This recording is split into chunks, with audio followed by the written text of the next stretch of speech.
This is Priest Locksport. This is my review of the Peterson Locksmith Tools Governor Set.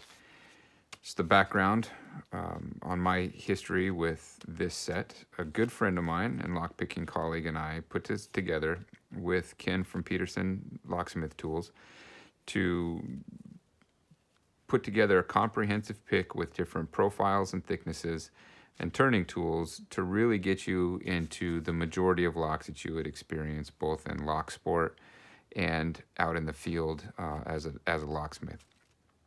Part of my duties with my current position is I'm an in-house locksmith, so I use Peterson tools all the time. Anytime we have lockouts or lost keys, I use Peterson tools to open locks in the field. So Peterson sent me this pick set to review, but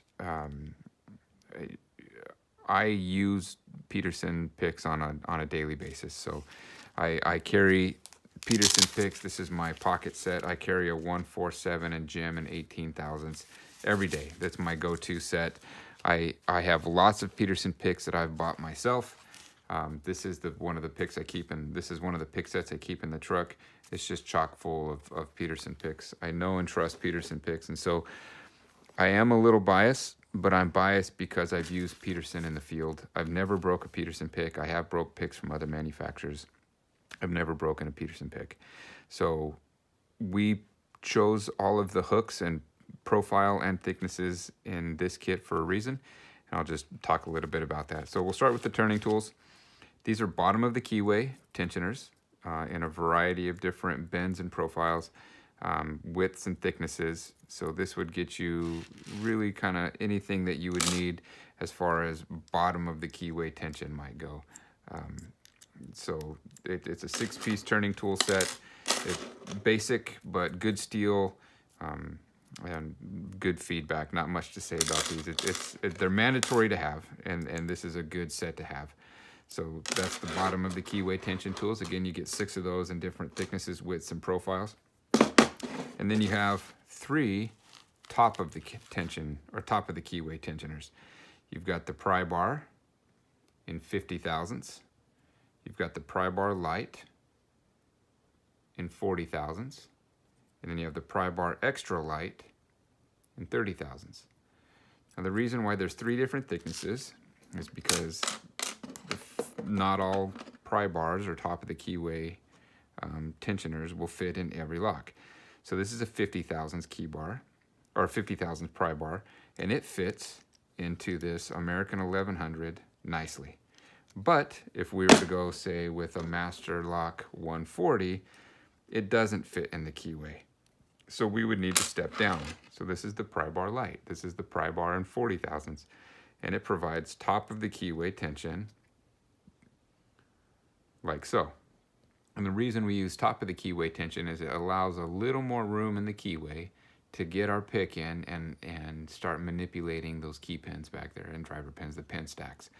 But not every keyway can accommodate a 50 thousandths lock and a 50 thousandths pry bar. And a good rule of thumb is you want to use the thickest pry bar that would fit in your keyway.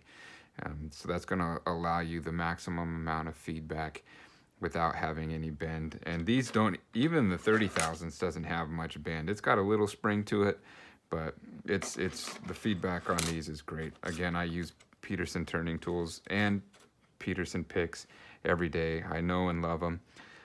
So that's the top of the keyway tensioners. So you get 3 of those, 6 at the bottom of the keyway tensioners, and then the picks. So what do we have as far as picks go? We've got 3 different thicknesses to start off with. So our black handled picks are going to be 25 thousandths pick, or 25 thousandths thickness. Our purple handles are going to be 18 thousandths thickness. And our blue handles are going to be 15 thousandths thickness. Now, why do we need all of these thicknesses? Well, just like top of the keyway and bottom of the keyway and different thicknesses, different locks will require different profiles and different thicknesses. So, for instance, this is a Best SFIC, small format interchangeable core. a 50 thousandths pry bar won't fit into this top of the keyway. It's too fat, so it won't go in there. So you step down to a 40 thousandths pry bar light, and it will fit in there to provide top of the keyway tension. Now, if we were to grab our hook number 7 in 25 thousandths and try and get in there, you can see that the warding blocks that pick from getting up through there. It won't fit. So we would step down to an 18 thousandths. So here's a hook number 7 profile in 18 thousandths, and we would try and use this to go in. It fits a little better, but as we get deeper, we can feel that it still kind of hangs up on the warding. So we could step down even further, and we could go with a 15 thousandths pick, and you can see that that easily slides in between the warding. And then we can use that pick to then start manipulating those pen stacks without having to worry about getting bound up in the warding here. We've got plenty of room with this thinner 15 thousandths pick. I've used these 15 thousandths pick to pick some pretty wicked keyways. One of the nice things about this is it has a little bit of flex to it.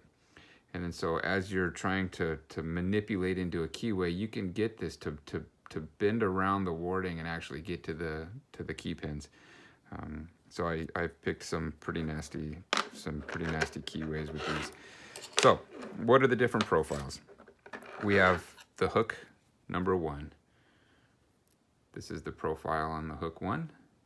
See, you have a flattened edge. I like the flattened edge because you can really feel when you have purchase on the pen stack.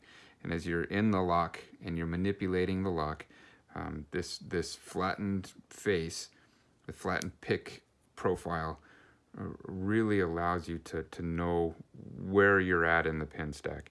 And so you get that in a 25 thousandths and in an 18 thousandths. So very effective hook profile. So that's the hook number 1. And you can see, you can tell the difference on the Peterson, on the 18 thousandths, it's got what they call the Euro profile. So you have a reduced shank height. So you can see this 25 thousandths pick, the shank is taller than this shank. And as you can see, as it comes down, it starts to taper down. And that's to get you into the Euro style keyway. So not only is it thinner, but the shank isn't as tall in the Euro profile, that's going to be your purple handled picks, as they are in the black 25 thousandths picks. So you can see not only is the thickness different, but the shape of the pick blade is different. The shank isn't as tall. So there's a hook number 1 in 25 thousandths and 18 thousandths. Then you've got the hook number 4 in 18 thousandths, in 25 thousandths, 18 thousandths, and 25 thousandths. That's the hook number 4. So that's a deeper hook. So you can see if you were trying to reach up behind a key pin that was a shallow key pin that you didn't have to set, and you had to reach up behind there, this will really allow you to get behind those pins that are setting low to set the pins behind them that might be a little higher. So that's the hook number 4. You can see that. And then you've got the hook number 7 in 25 thousandths, 18 thousandths, and 15 thousandths. This is a really good profile for getting up through warding. A lot of times the hook number 7 will get up through warding. So I use the hook number 7 a lot. It's one of my favorite, if not my very favorite pick, is my 18 thousandths in hook number 7. So fantastic. Again, those are also, the reduced shank height can really allow you to get back in there and start manipulating pin stacks, no matter kind of how deep into the lock they may be. So that's the profile of the hook number 7. And then you've got the Peterson Gem. So the Peterson Gem is an interesting profile. And you can see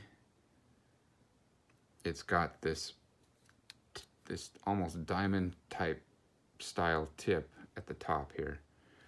This is good for a lot of different applications, but what guys really like them for is rotating the key pins on medical locks. So these have a blade shape key pin that need to be rotated so that they can engage with the sidebar. That hook on the Peterson Gem will rotate those key pins very effectively. And so not only can you pick, not only are they very effective as a pick, but they're also effective to do some of these other alternative picking techniques that you would use with like medicos. This is the infamous ASA 6000, ASA Twin 6000. This has the Gen spool pins, but you can use a hook number 1 to not pick, but to slide in sideways and to lift finger pins. So this steel is sturdy enough that you can use these to actually rotate the finger pins on some of these sidebar locks too, which I really like. So they're great picks. Like I said, I trust the steel. The handles are very comfortable to hold. The feedback is excellent. I use Petersons all the time, and I'm proud of the pick set that we put together. I think it's a very comprehensive set. It comes in this nice padded nylon case. This comes with it.